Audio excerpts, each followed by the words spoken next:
Et nous voilà, après le funiculaire, on se retrouve devant le rendez-vous des amis et on pense fort à une amie en particulier qui s'est trompée de restaurant la dernière fois, qui s'est rendue au rendez-vous des amis au lieu du rendez-vous des artistes. On l'embrasse fort, on est ici, regardez, on continue notre petite route montmartroise. Moi, c'est une rue que je connais très bien puisque ma mère est arrivée en 97, rue Berthe. Donc de ce côté-là de la rue. Et ce qui est incroyable ici, on avait d'ailleurs une laverie à l'époque ici.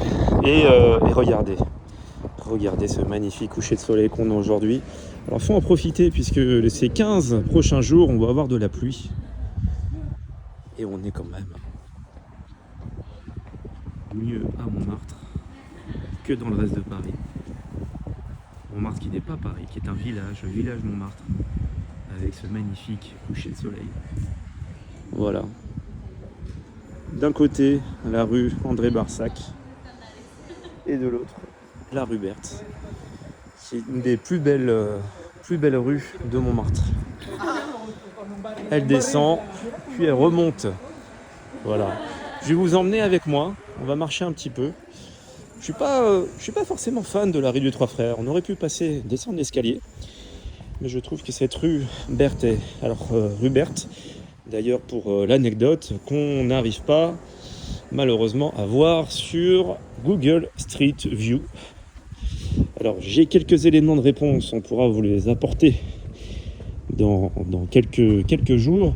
Mais pour l'anecdote, on a beaucoup de personnalités qui vivent ici, et notamment Pascal Sevran, qui vivait rue Berthe à l'époque. Voilà, les belles années de Montmartre aussi, les années 90 ont été passionnantes. On continue cette petite route montmartroise, on va clôturer notre live dans une rue que vous appréciez énormément, la rue Ravignan. Il faut être sportif à Montmartre. Ce qui est impressionnant à Montmartre, c'est qu'on est dans un vrai village. Écoutez ce calme en Montmartrois, je vous laisserai apprécier quelques secondes.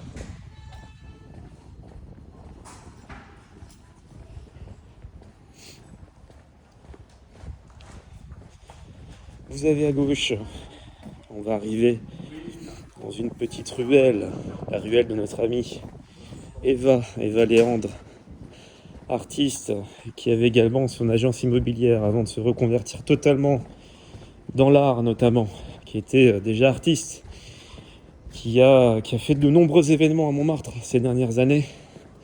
Elle avait bloqué la rue pour pouvoir faire des événements, l'avenue de Flandre, enfin c'était des événements qui, je l'espère, reviendront. Et dans ce cadre, j'ai beaucoup de belles annonces à vous faire aussi.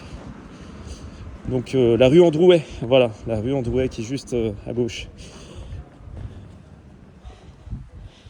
Et juste là, on a bien évidemment l'épicerie d'Amélie Poulain. Je fais un gros bisou à Rachid, qui m'a connu tout petit dans les années 90, qui est maintenant au Brésil. Et un petit coucou aussi à Abdel, je vais lui envoyer. On va lui envoyer la vidéo. Donc ce qui est passionnant à Montmartre, c'est le dernier quartier authentique de Paris. Et on tient vraiment à vous le préciser avec François, puisqu'il est tel quel, c'est dans son jus. Et c'est pas le cas de tous les arrondissements de Paris, les quartiers de Paris. Et on y tient vraiment à ce que ça reste intact. Et les chauffeurs de taxi nous le disent d'ailleurs.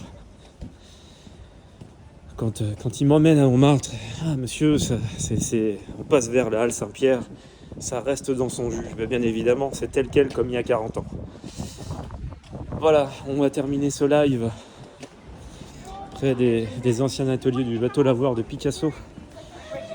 Dans le champ, juste ici, juste là, pour arriver dans notre fameuse rue Ravignan dont je vous ai parlé ce week-end. Météo, il fait pas chaud à Montmartre.